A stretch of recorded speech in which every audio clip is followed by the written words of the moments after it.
Hello. एक बार फिर education knowledge में आपका स्वागत है। आज हम आपके लिए बहुत ही महत्वपूर्ण वीडियो लेकर आए हैं।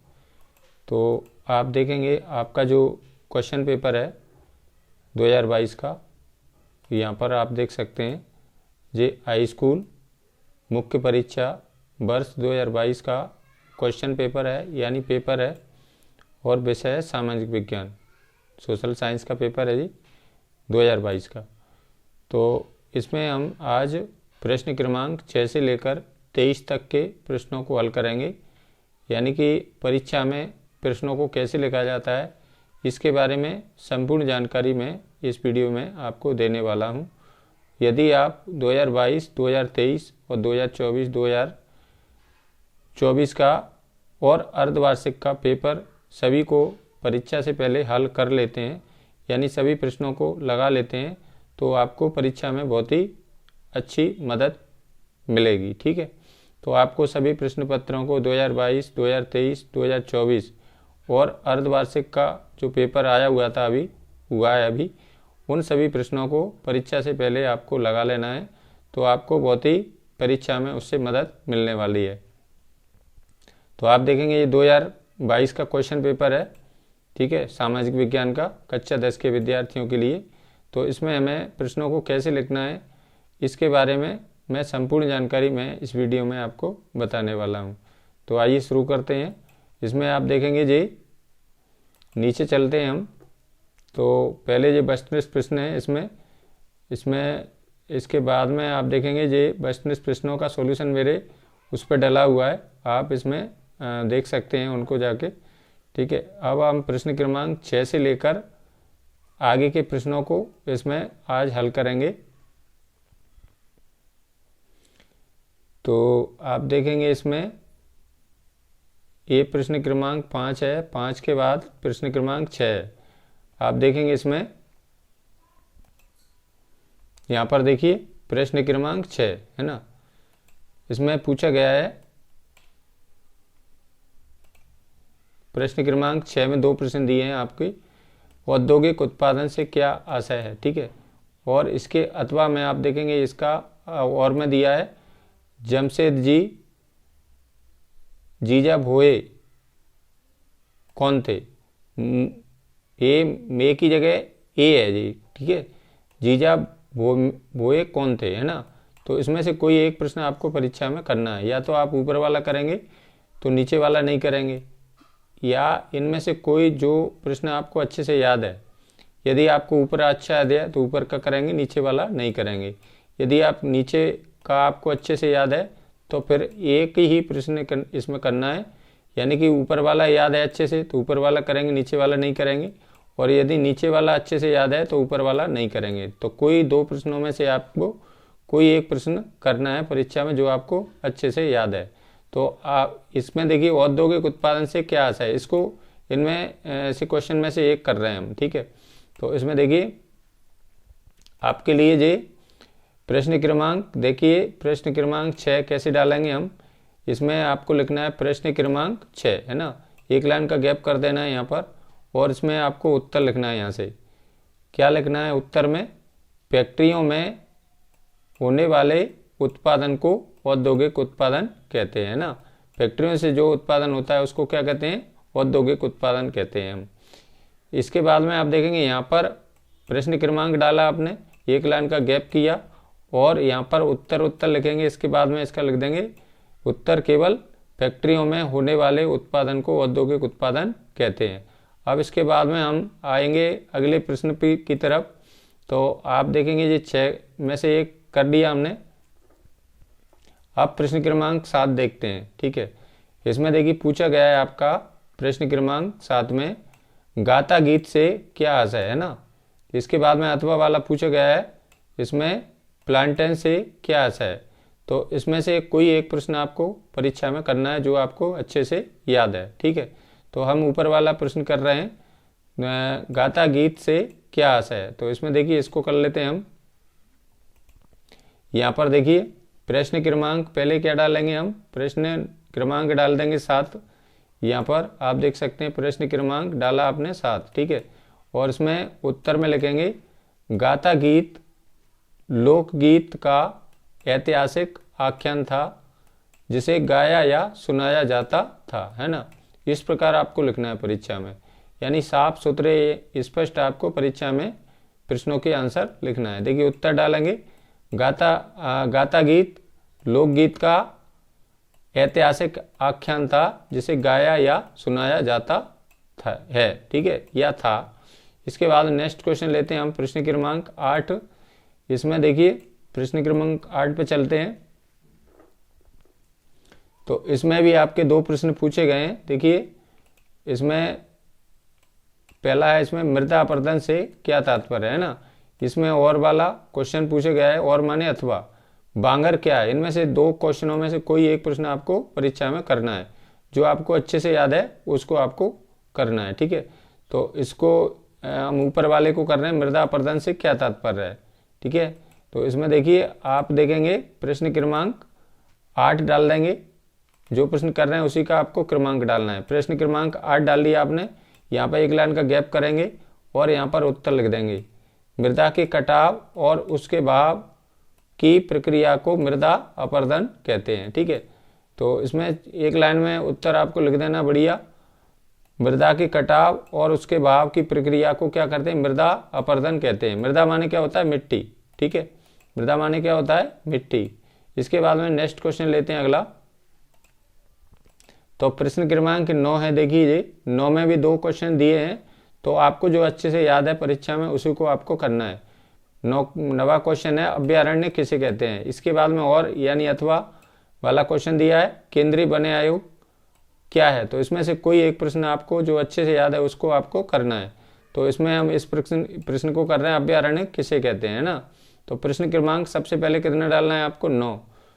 जो प्रश्न आप कर रहे हैं उसी का क्रमांक आपको डाल देना है, ठीक है। परीक्षा में ध्यान से प्रश्न क्रमांक को सही से डालना है आपको।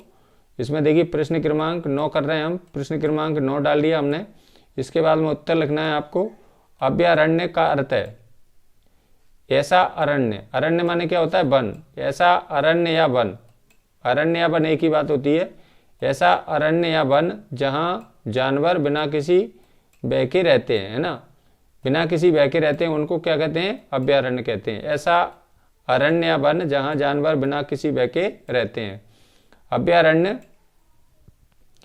वन्य जीवों के को संरक्षण प्रदान करने हेतु बनाए जाते हैं। यानी अभ्यारण्य किस लिए बनाए जाते हैं, वन्य जीवों को संरक्षण बनाने के होता है, बचाने के उद्देश्य से ये बनाए जाते हैं। तो ऐसा अरण्य या वन जहाँ जानवर बिना किसी भय के रहते हैं उसको क्या कहते हैं, अपन अभ्यारण्य कहते हैं। इसके बाद नेक्स्ट क्वेश्चन है अगला। यहाँ पर देखिए इनमें से दोनों में से एक करना है आपको। फिर इसके बाद में आप देखेंगे क्वेश्चन नंबर कितना है, 10 है ना। नगद एवं व्यापारिक फसलों से क्या आशय है ना। इसके बाद में अथवा वाला क्वेश्चन दिया है, इसमें जूट को सुनहरा रेशा क्यों कहा जाता है। तो जिनमें से भी कोई एक प्रश्न आपको परीक्षा में करना है। तो आज हम इसको करेंगे ऊपर वाले को। व्यापारिक या वाणिज्यिक एक ही बात होती है। फसलें नगद, जिसको हम नगद पैसा प्राप्त करते हैं इन फसलों को बेचकर। इसके बाद में देखिए प्रश्न क्रमांक कौन सा कर रहे हैं हम, 10। तो प्रश्न क्रमांक सबसे पहले हमें प्रश्न क्रमांक को सही से अंकित करना है, जो प्रश्न करेंगे उसी का क्रमांक। तो प्रश्न क्रमांक 10 है ना। यहाँ पर एक लाइन का गैप कर देंगे। उत्तर में देखिए नगद एवं व्यापारिक फसलें। तो इसमें परिभाषा लिखना है आपको, वे फसलें जो प्रत्यक्ष रूप से भोजन के लिए उत्पन्न नहीं की जाती, है ना, किंतु उन्हें बेचकर नगद राशि प्राप्त की जाती है ना, उसे क्या कहते हैं हम, नगद या व्यापारिक फसलें कहते हैं। तो इसका परिभाषा देखिए, वे फसलें जो प्रत्यक्ष रूप से भोजन के लिए उत्पन्न नहीं की जाती किंतु उन्हें बेचकर नगद राशि प्राप्त की जाती है, उसे हम क्या कहते हैं, नगद या व्यापारिक फसलें। या व्यापारिक की जगह वाणिज्य भी आ सकता है, फसलें कहते हैं। जैसे इनको कौन कौन सी फसलों को डायरेक्ट बेचकर पैसा प्राप्त करते हैं, जैसे कपास है, चाय है, कॉफ़ी है, तिलहन है, सोयाबीन है, गन्ना है, तंबाकू है, रबर है इत्यादि। तो इसमें आपको कॉमा कॉमा लगाते चलना है। तो वे फसलें जो प्रत्यक्ष रूप से भोजन के लिए उत्पन्न नहीं की जाती किंतु उन्हें बेचकर नगद राशि प्राप्त की जाती है, उसे नगद या व्यापारिक या वाणिज्यिक फसलें कहते हैं। इनके इसके उदाहरण है जैसे कपास, चाय, कॉफ़ी, तिलहन, सोयाबीन, गन्ना, तंबाकू, रबर इत्यादि। ठीक है, इसके बाद नेक्स्ट क्वेश्चन लेते हैं अगला। अगला प्रश्न देखिए, इसमें भी 2 प्रश्न दिए हैं, तो आपको जो अच्छा याद है उसको आपको कर लेना है। प्रश्न क्रमांक 11, समरूप समाज से क्या आशय है? इसमें अथवा वाला क्वेश्चन दिया है। अश्वेत शक्ति आंदोलन से क्या आशय है? तो इनमें से कोई एक प्रश्न आपको परीक्षा में करना है जो आपको अच्छे से याद है। हम ऊपर वाला प्रश्न कर रहे हैं अभी, तो इसमें देखिए इसका प्रश्न क्रमांक कितने डालना है अपने? 11 डालना है। सबसे पहले क्या करना है आपको? प्रश्न क्रमांक सही से अंकित करना है। जो प्रश्न अपन कर रहे हैं उसी का क्रमांक हमें परीक्षा में अपनी कॉपी में डालना है। तो आप देखेंगे प्रश्न क्रमांक कितना है जी? प्रश्न क्रमांक 11। उत्तर लिखेंगे समरूप समाज। इसकी परिभाषा पूछी गई है, एक ऐसा समाज जिसमें सामुदायिक, सांस्कृतिक या जातीय भिन्नताएं ज़्यादा गहरी नहीं होती हैं, उसे क्या कहते हैं? हम समरूप समाज कहते हैं। ऐसा समाज जिसमें सामाजिक, सामुदायिक, सांस्कृतिक या जातीय भिन्नताएं ज़्यादा गहरी नहीं होती हैं, उसे क्या कहते हैं? हम समरूप समाज कहते हैं। इसके बाद नेक्स्ट है आपका अगला प्रश्न है आपका प्रश्न क्रमांक 12 पे चलते हैं हम। तो आप देखेंगे प्रश्न क्रमांक 12 है जी, इसमें लोकतंत्र में निर्णय लेने में देरी का कारण लिखिए, है ना। इसके बाद में अथवा वाला क्वेश्चन है, इसमें आर्थिक विकास किस कारक पर निर्भर करता है ना। तो इसमें से कोई एक प्रश्न आपको करना है परीक्षा में जो आपको अच्छे से याद है। हम इसको प्रश्न क्रमांक 12 का ऊपर वाला क्वेश्चन कर रहे हैं। तो आप देखेंगे प्रश्न क्रमांक 12 है ना, इसमें देखिए इसमें प्रश्न क्रमांक 12 प्रश्न क्रमांक डाल देंगे आप 12 जो आप कर रहे हैं उसी का क्रमांक आपको डालना है। कुछ बच्चे क्या करते हैं, प्रश्न क्रमांक को सही से नहीं डालते, तो इसके वजह से काफ़ी दिक्कत आती है। तो आपको प्रश्न क्रमांक सही से अंकित करना है, जो प्रश्न करेंगे उसी का क्रमांक आपको डालना है। तो इसमें उत्तर देखिए इसका, लोकतंत्र में निर्णय विचार विमर्श तथा सोच समझकर लिए जाते हैं, इसलिए निर्णय लेने में देरी होती है। यानी लोकतंत्र में क्या होता है, निर्णय विचार विमर्श तथा सोच समझकर लिए जाते हैं, इसलिए निर्णय लेने में क्या होती है? देरी होती है ना। अब इसके बाद नेक्स्ट क्वेश्चन लेते हैं अगला प्रश्न क्रमांक, इसमें देखिए अगला प्रश्न है आपका प्रश्न क्रमांक 13 है ना। इसमें भी 2 प्रश्न है आपके।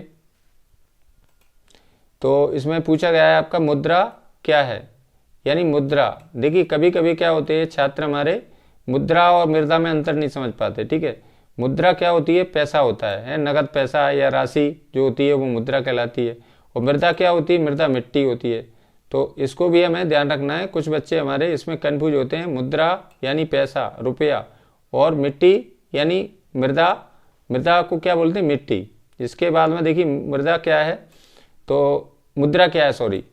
इसमें अथवा वाला क्वेश्चन दिया गया है, तो इसमें विकास के लिए ऋण की भूमिका लिखिए। तो जो प्रश्न आपको अच्छे से याद है उसी को आपको परीक्षा में करना है। तो हम इसको कर रहे हैं, मुद्रा क्या है? मुद्रा से क्या करते हैं? वस्तुओं क्रय करते हैं, खरीदते हैं। तो इसमें देखिए प्रश्न क्रमांक क्या डालना है अपन? 13 डालना है। ठीक है, तो आपको जो प्रश्न आप करेंगे उसी का क्रमांक आपको परीक्षा में सही से अपनी कॉपी में डालना है। प्रश्न क्रमांक 13 डाल देंगे आप, और यहाँ पर लिखेंगे मुद्रा। मुद्रा वह वस्तु है जो वस्तुओं तथा सेवाओं को खरीदने तथा ऋणों का भुगतान करने के लिए स्वीकार की जाती है। यानी मुद्रा से क्या करते हैं? हम वस्तुओं को क्रय करते हैं यानी खरीदते हैं, सेवाओं को खरीदते हैं। सेवाएं क्या होती हैं? जब हम बस से या ट्रेन से या कहीं जाते हैं तो हम क्या करते हैं? टिकट लेते हैं। तो हम उसको उनको क्या देते हैं? टिकट लेने से पहले हम मुद्रा देते हैं, तभी वो हमें टिकट देते हैं ना। तो मुद्रा वह वस्तु है जो वस्तुओं, कई प्रकार की वस्तुएं हम खरीदते हैं, जैसे मोबाइल है, टेलीविजन है, कोई भी वस्तु हमें क्रय करना है तो कैसे आएगी? मुद्रा से। तो मुद्रा वह वस्तु है जो वस्तुओं तथा सेवाओं को खरीदने तथा ऋणों का भुगतान करने के लिए स्वीकार की जाती है। ऋण ऐसे कोई बिल है हमारा तो कैसे भरते हैं? मुद्रा से, है ना। तो मुद्रा से क्या करते हैं? वस्तुओं को क्रय करते हैं, सेवाओं को खरीदते हैं और ऋणों का भुगतान करने के लिए क्या करती है? स्वीकार की जाती है। इसके बाद नेक्स्ट क्वेश्चन है आपका अथवा वाला। इसमें देखिए प्रश्न क्रमांक कौन सा है आपका? 14 नंबर का प्रश्न है ना। वैश्वीकरण से, वैश्वीकरण क्या है? इसमें अथवा वाला क्वेश्चन दिया है, हर एक इसमें बहुराष्ट्रीय कंपनियां से क्या आशय है। तो इसमें कोई जो प्रश्न आपको परीक्षा में अच्छे से याद है उसी को आपको करना है। तो इसको हम इसके नीचे वाले क्वेश्चन को कर रहे हैं। तो इसमें क्या करेंगे आप देखेंगे, प्रश्न क्रमांक यहाँ पर देखिए प्रश्न क्रमांक 14 डाल लेंगे, इसके आगे नीचे वाले का कर रहे हैं तो इसका अथवा और लगा देंगे, ठीक है, तो एकदम क्लियर हो जाएगा। तो आप देखिए इसमें बहुराष्ट्रीय कंपनी वह है जो एक से अधिक देशों में उत्पादन पर नियंत्रण अथवा स्वामित्व रखती है ना। बहुराष्ट्रीय कंपनी क्या होती है, जो बहुत सारे राष्ट्रों में अपना व्यवसाय करती हैं। यानी बहुराष्ट्रीय कंपनी वह है जो एक से अधिक देशों में उत्पादन माने क्या होता है, पैदा करना, पर नियंत्रण, उत्पादन पर नियंत्रण अथवा क्या करती हैं, स्वामित्व रखती हैं, ठीक है। इसके बाद हम देखेंगे अगला प्रश्न आपका। तो इसमें देखिए प्रश्न क्रमांक 15 है। तो इसमें पूछा गया कालाबाजारी क्या है, ठीक है, और अथवा में पूछा गया है सूचना का अधिकार किसे कहते हैं। तो इसमें से हम नीचे वाला क्वेश्चन कर रहे हैं, सूचना का अधिकार क्या है, ठीक है। तो इसमें देखिए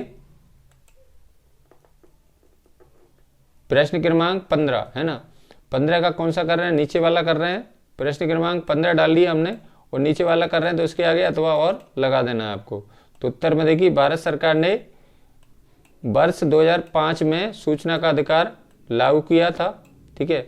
यानी भारत सरकार ने सूचना का अधिकार कब लागू किया था, 2005 में, जिसमें विभिन्न सरकारी कार्यालयों से साधारण सी औपचारिकता पूर्ण कर जनसाधारण को विभिन्न सूचनाएं प्राप्त करने का अधिकार है, ठीक है। तो सूचना का अधिकार आप देख सकते हैं कब लागू हुआ था, 2005 में, है ना। किसने किया था, भारत सरकार ने। इसके बाद नेक्स्ट क्वेश्चन लेते हैं अगला प्रश्न है आपका, आप देखेंगे 16 नंबर का प्रश्न है। तो 16 नंबर में पूछा गया है स्टेपलर, फुलर तथा कार्डिंग से क्या आशय है, इनकी तीनों की परिभाषा लिखना है। इसके अथवा पूछा गया है आपको 1840 के दशक के बाद रोजगार की स्थिति का विश्लेषण कीजिए। तो इसका ऊपर वाला कर रहे हैं हम। तो तीनों की परिभाषा बहुत इंपॉर्टेंट क्वेश्चन है जी। तो इसमें देखिए प्रश्न क्रमांक 16 डाल लेंगे पहले। तो इसमें जो प्रश्न आप करेंगे उसी का क्रमांक आपको परीक्षा में डाल देना है, सही से अंकित कर देना है, प्रश्न क्रमांक 16। इसके बाद में उत्तर देखिए, स्टेपलर की परिभाषा है जी। ऐसा भी स्टेपलर क्या होता है, पंचिंग मशीन, जो अपन कागज को स्टेपलर करते हैं ना। स्टेपल जो पंचिंग मशीन होती है जिसको हम कागज को पंचिंग लगाते हैं, वही स्टेपलर है जी। तो ऐसा व्यक्ति जो रेशों के हिसाब से ऊन को ऐसा व्यक्ति जो रेशों के हिसाब से ऊन स्टेपल करता है या छांटता है ना, यानी ऊन को स्टेपल करता है रेशों के हिसाब से, उसको क्या कहते हैं, स्टेपलर कहते हैं। ऐसा व्यक्ति जो रेशों के हिसाब से ऊन स्टेपल करता है या छांटता है। दूसरा है इसमें फुलर, ये भी परिभाषा है, ऐसा व्यक्ति जो फुल करता है यानी चुन्नटों के सारे कपड़े को समेटता है, उसको क्या कहते हैं, फुलर कहते हैं। ऐसा व्यक्ति जो फुल करता है यानी चुन्नटों के सारे कपड़े को समेटता है। इसके बाद में कार्डिंग, वह प्रक्रिया जिसमें कपास या ऊन के रेशों को कताई के लिए तैयार किया जाता है जी। बहुत वेरी इंपॉर्टेंट क्वेश्चन है, इसमें से निश्चित ही परिभाषा आने वाली है, ठीक है। ऐसा व्यक्ति जो रेशों के हिसाब से ऊन स्टेपल करता है या छांटता है, उसको क्या कहते हैं, स्टेपलर कहते हैं। या फुलर क्या होता है, ऐसा व्यक्ति जो फुल करता है यानी चुन्नटों के सारे कपड़े को समेटता है। कार्डिंग क्या होता है, वह प्रक्रिया जिसमें कपास या ऊन के रेशों को कताई के लिए तैयार किया जाता है।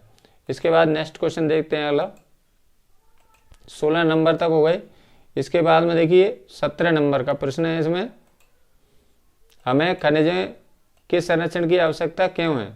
इसके बाद में अथवा वाला क्वेश्चन है, ऊर्जा के परंपरागत साधनों को उदाहरण सहित लिखिए। तो इसमें देखिए कोई एक प्रश्न करना है जो आपको अच्छे से याद है, यानी कि आपकी चॉइस के अनुसार करना है। आपको ऊपर वाला अच्छा याद है तो ऊपर वाला कर रहे हैं, नीचे वाला नहीं करेंगे।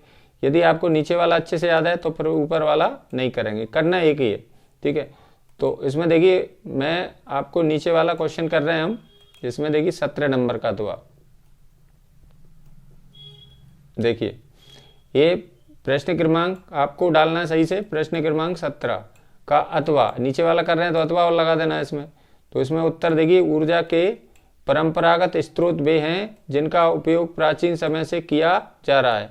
यानी ऊर्जा के परंपरागत स्रोतों का हम प्राचीन काल से ही उपयोग करते चले आ रहे हैं ना। ईंधन तथा जीवाश्म ईंधन,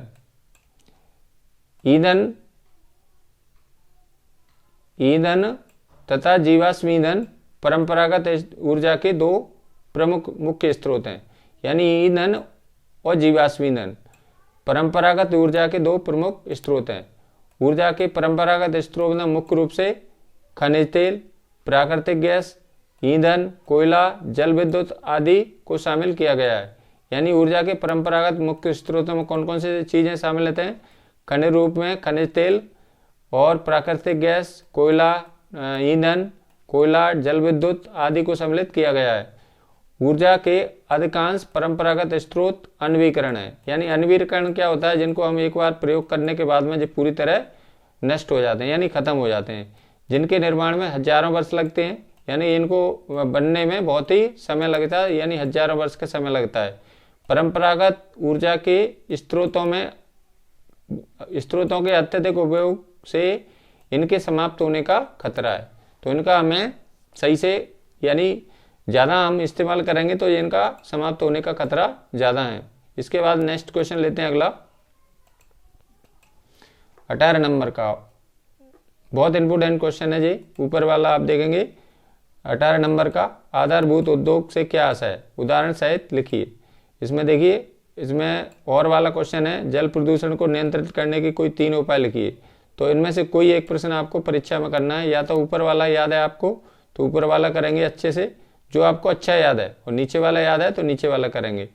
ऊपर वाला कर रहे हैं तो फिर नीचे वाला नहीं करेंगे, और यदि नीचे वाला आपको अच्छे से याद है तो ऊपर वाला नहीं करेंगे। तो कोई एक करना है। तो हम अभी ऊपर वाले को कर रहे हैं, ठीक है। तो इसमें देखिए, प्रश्न क्रमांक सबसे पहले डालना है आपको। जो प्रश्न आप करेंगे उसी का क्रमांक आपको परीक्षा में कॉपी में अपनी में डाल देना है। प्रश्न क्रमांक 18, एक लाइन का गैप करेंगे यहाँ पर। तो इसमें देखिए, वे उद्योग जिनके उत्पादन या कच्चे माल पर दूसरे उद्योग निर्भर रहते हैं आधारभूत उद्योग कहलाते हैं। बहुत वेरी वेरी इंपोर्टेंट क्वेश्चन है जी। तो इसमें देखिए परिभाषा एक बार और, वे उद्योग जिनके उत्पादन या कच्चे माल पर दूसरे उद्योग निर्भर रहते हैं आधारभूत उद्योग कहलाते हैं। जैसे इनके उदाहरण क्या हो जाएंगे? लोहा इस्पात उद्योग, प्रगलन उद्योग, एल्युमिनियम उद्योग आदि। ठीक है, ये बहुत इंपोर्टेंट क्वेश्चन है। आपको इनको लिख लिख के क्वेश्चनों को याद करना है, और परीक्षा में बहुत कम समय बचा है। आपको परीक्षा में अपनी पढ़ाई में लग जाना है पूरी तरह। और क्वेश्चन यदि हम वैसे क्वेश्चन हैं उनको हमें लिख लिख के याद करना है, ठीक है।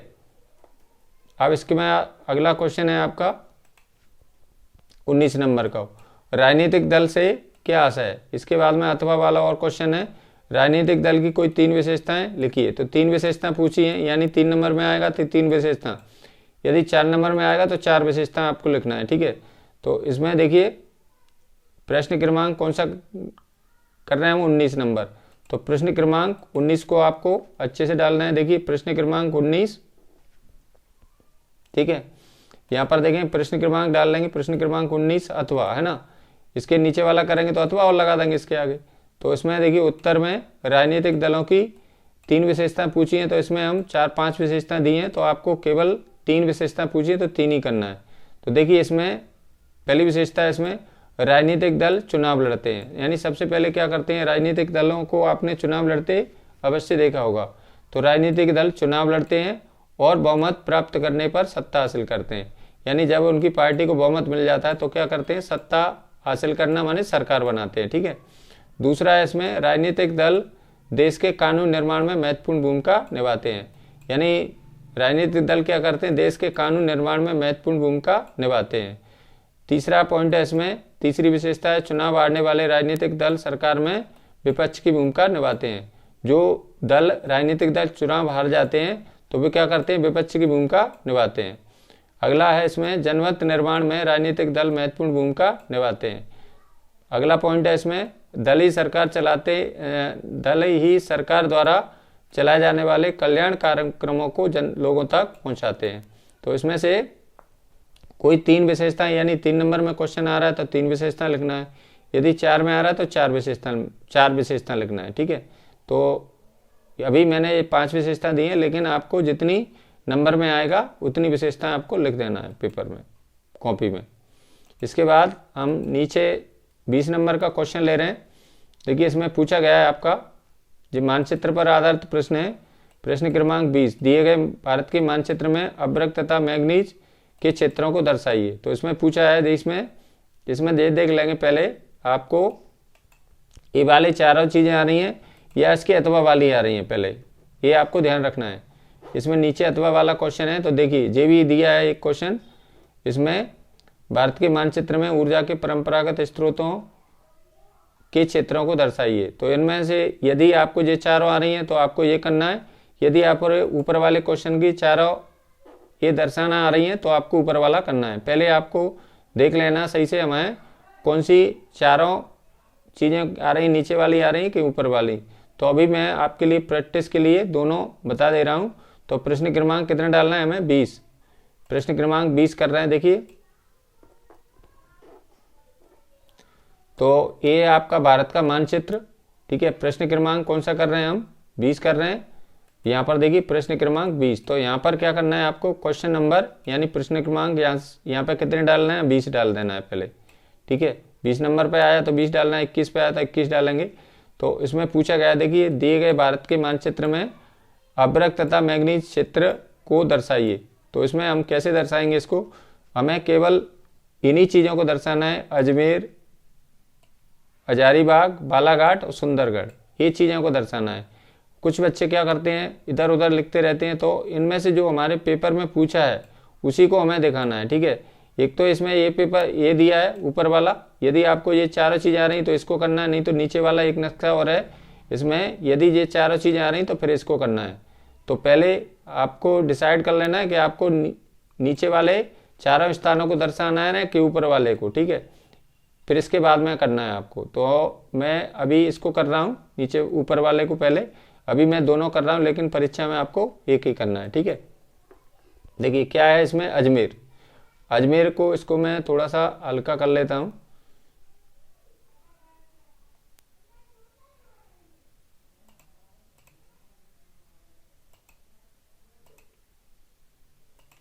देखिए दिशाओं को आपको पता है पहले से, यानी कि ये पूर्व दिशा है इधर वाली, और ये पश्चिम दिशा है, ठीक है, और ये उत्तर दिशा है, और यहाँ पर नीचे दक्षिण दिशा है। तब सबसे पहले क्या करेंगे आप?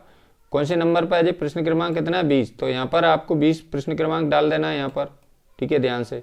अब क्या करेंगे हम इसमें? ये अजमेर, अजमेर क्या है देखिए, इसको हमें दिखाना है यहाँ पर। अजमेर काय की खदान है?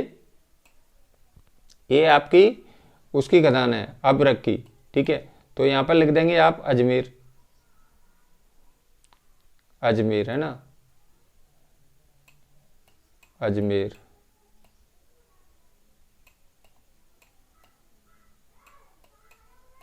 अजमेर यहाँ हो जाएगा, ठीक है। ऐसे इससे लिखना नहीं आ रहा। इसके बाद में हजीराबाग, जी काय की खदान है? जे भी अभ्रक की खदान है, इसको हम यहाँ दिखा देंगे। हजीराबाग कहाँ दिखाएंगे? ये इसको, ये अजमेर दिखाएंगे आप राजस्थान में यहाँ पर, और हजीराबाग कहाँ दिखा देंगे? इसको आप दिखा देंगे झारखंड में यहाँ पर, ठीक है। यहाँ पर लिख देंगे। इसके बाद में बालाघाट, बालाघाट देखेंगे तो बालाघाट क्या है, कहाँ दिखाएंगे? इसको मध्य प्रदेश में। जिकाई की खदान है, मैग्नीज की खदान है, इसको आप यहाँ दिखा देंगे मध्य प्रदेश में। इसमें सबसे पहले हजारीबाग, इसमें यहाँ दिखा देंगे इसको। इसमें लिखना थोड़ी दिक्कत आ रही है। इसके बाद बालाघाट, बालाघाट क्या दिखाना है? इसको आपको मध्य प्रदेश में यहाँ लिख देना है। फिर सुंदरगढ़, सुंदरगढ़ दिखाना है आपको यहाँ पर उड़ीसा में। सुंदरगढ़ काय की खदान है? मैग्नीज की खदान है, ठीक है। यहाँ पर इसको यहाँ पर दिखा देना है। ये क्या है? उड़ीसा राज्य है, ठीक है।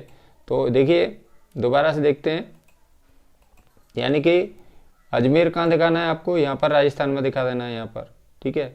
और हजीराबाग का काय की खदान है? अजमेर, अभ्रक की। हजीराबाग कहाँ दिखाना है आपको? यहाँ पर दिखा देना है इसको झारखंड में, ये भी अभ्रक की खदान है। बालाघाट कहाँ दिखाना है आपको? ये मध्य प्रदेश में दिखाना है यहाँ पर, ठीक है। इसमें लिख देना है आपको, ठीक है। जैसे यहाँ पर क्या लिखना है? अजमेर, अजमेर ऐसे लिख देंगे। इसमें थोड़ा सा इसमें माउस से लिखना नहीं आ रहा। यहाँ पर आपको लिखना है हजीराबाग, और यहाँ पर लिखना है बालाघाट, और यहाँ पर लिखना है सुंदरगढ़। सुंदरगढ़ कहाँ पे दिखाना है आपको? ये दिखाना है उड़ीसा में, यहाँ पे सुंदरगढ़ लिख देना है आपको, ठीक है। तो इस प्रकार चारों स्थानों को आपको दर्शा देना है। इसमें थोड़ा सा माउस से लिखने में दिक्कत हो रही है, इसके बाद में नेक्स्ट है आपका, देखिए अगला नक्शा है। तो इसमें आपको क्या दिखाना है, प्रश्न क्रमांक 20 का अथवा, है ना, दिए गए भारत के मानचित्र में अभ्रक तथा मैग्नीज क्षेत्रों को दर्शाइए। तो इसमें देखिए इन चारों चीज़ों को इसमें दिखाना है, रानीगंज, कोरबा, विजयपुर और सोनीपत। इसमें देखिए इसमें थोड़ी सी जे यहाँ पर गलती हो गई है, अभ्रक का कॉपी पेस्ट हो गया जी। तो ये स्थान है रानीगंज। रानीगंज क्या है जी, ये कोयले की खदान है। इसको आपको दिखाना है यहाँ पर पश्चिम बंगाल में। यहाँ पर देखिए, यहाँ पर ये पश्चिम बंगाल राज्य है, यहाँ पर लास्ट में, ठीक है। यहाँ पर देखिए ये पश्चिम बंगाल है यहाँ पर, ठीक है। तो ये काय की खदान है, कोयले की। इसके बाद में कोरबा, कोरबा आपको दिखाना है यहाँ पर छत्तीसगढ़ में, ये भी कोयले की खदान है, ठीक है।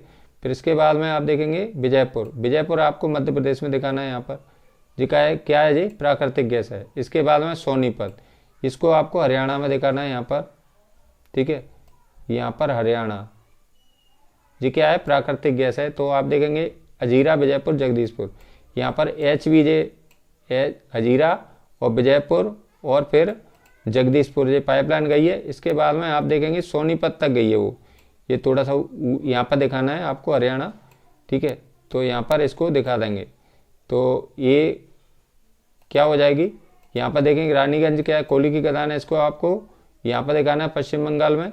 फिर इसके बाद में कोरबा आपको दिखाना है छत्तीसगढ़ में, यहाँ पर ये भी कोयले की खदान है। फिर इसके बाद में विजयपुर आपको मध्य प्रदेश में दिखाना है यहाँ पर, ठीक है। और इसके बाद में आपको सोनीपत, सोनीपत क्या है, ये प्राकृतिक गैस है, तो इसको आपको हरियाणा में यहाँ पर दिखा देना है।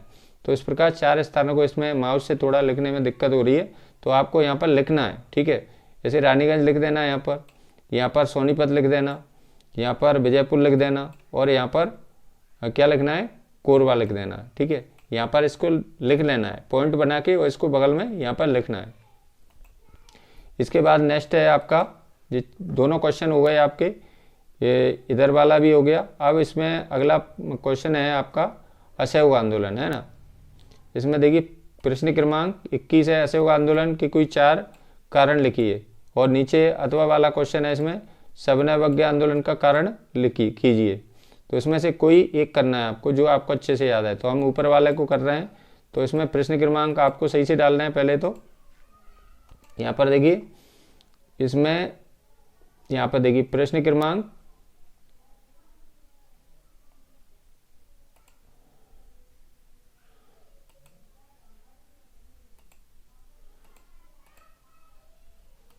देखिए, प्रश्न क्रमांक कितना डालना है आपको, 21 प्रश्न क्रमांक डाल लेंगे 21, एक लाइन का गैप कर देंगे। इसमें असहयोग आंदोलन के कारण, ठीक है। तो पहला कारण है विदेशी वस्तुओं का बहिष्कार, ठीक है। दूसरा कारण है सरकारी उत्सवों का बहिष्कार। तीसरा कारण है सरकारी अवैतनिक पदों का बहिष्कार, यानी कि अवैतनिक इनका कोई वेतन नहीं मिलता था, उसको अवैतनिक पद बोला जाता था। और सरकारी उपाधियों का त्याग, यानी कि सरकारी उपाधि थी उनका त्याग किया गया। स्वतंत्रता प्राप्ति हेतु जन जागृति, तो ये बहुत इंपोर्टेंट क्वेश्चन है। विदेशी वस्तुओं का बहिष्कार, सरकारी उत्सवों का बहिष्कार और सरकारी अवैतनिक पदों का बहिष्कार, सरकारी उपाधियों का बहिष्कार और स्वतंत्रता प्राप्ति हेतु जन जागृति। इसके बाद में आप देखेंगे प्रश्न क्रमांक 22 वाला प्रश्न है। तो इसमें देखिए, लोकतंत्र की सफलता में बाधक किन्हीं 4 तत्वों को लिखिए। और इसमें पूछा है दूसरा, लोकतंत्र की बाधाओं को दूर करने के कोई 4 उपाय लिखिए। तो इसमें कोई एक प्रश्न आपको जो अच्छे से याद है उसको आपको कर देना है अपनी कॉपी में। तो प्रश्न क्रमांक देखिए 22 का अथवा वाला कर रहे हैं हम, तो यहाँ पर डाल लेंगे प्रश्न क्रमांक 22, उसके आगे अथवा और लगा देना है। तो इसमें उत्तर देखिए, लोकतंत्र की बाधाओं को दूर करने के उपाय निम्न है। पहला उपाय भ्रष्टाचार को दूर करना, दूसरा है शिक्षा का प्रसार करना, तीसरा है रोजगार में वृद्धि करना और चौथा है सामाजिक कुरीतियों को दूर करना, ठीक है। तो इसमें भ्रष्टाचार को दूर करना, शिक्षा का प्रसार करना, रोजगार में वृद्धि करना, सामाजिक कुरीतियों को दूर करना, ठीक है। इसके बाद में हम लेते हैं लास्ट वाला क्वेश्चन। प्रश्न क्रमांक आप देखेंगे प्रश्न क्रमांक 23 आपके प्रश्न आना है पूरी परीक्षा में। तो आपको सभी प्रश्नों को ध्यान से करना है प्रश्न क्रमांक आपको सही डालना है। इसमें पूछा है उपभोक्ता जागरूकता का महत्व 4 बिंदुओं में लिखिए। इसमें नीचे वाला अथवा वाला क्वेश्चन है उपभोक्ता शोषण के 4 बिंदु लिखिए। तो ये वैसे हमारा इसमें इसको और हल कर लेते हैं। इसमें से देखिए प्रश्न क्रमांक 23 का अथवा नीचे वाला किया तो अथवा लगा देंगे उपभोक्ता शोषण के बिंदु। पहले कौन सा है, कम माप तौल करना, दूसरा है मिलावट करना, तीसरा है अधिक कीमत वसूल करना, चौथा है वस्तु का कृत्रिम अभाव पैदा करना और पांचवा है गलत जानकारी देना। तो कोई इसमें देखिए 4 नंबर का प्रश्न है तो आपको कोई 4 पॉइंट इसमें लिख देना है। ठीक है, तो ये थी आपकी एक बहुत महत्वपूर्ण वीडियो।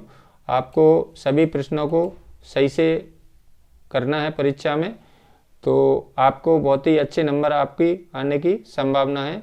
सभी छात्रों को अपनी पढ़ाई में मन लगा देना है पूरा, क्योंकि आपकी परीक्षा बहुत ही नज़दीक है। तो आपको ये समय आपके लिए बहुत ही इम्पोर्टेंट समय होता है परीक्षा का। तो आप सभी बच्चों को हमारी ओर से बेस्ट ऑफ लक और आपके नंबर बहुत अच्छे आएँ। आप खूब बहुत मेहनत करो और आपके नंबर परीक्षा में बहुत ही अच्छे आने के चांस ज़रूर बनेंगे। तो आपको 2022, 2023, 2024 और अर्धवार्षिक परीक्षाओं के यदि पेपर आप लगा लेते हो तो आप परीक्षा में बहुत अच्छा स्कोर कर सकते हो।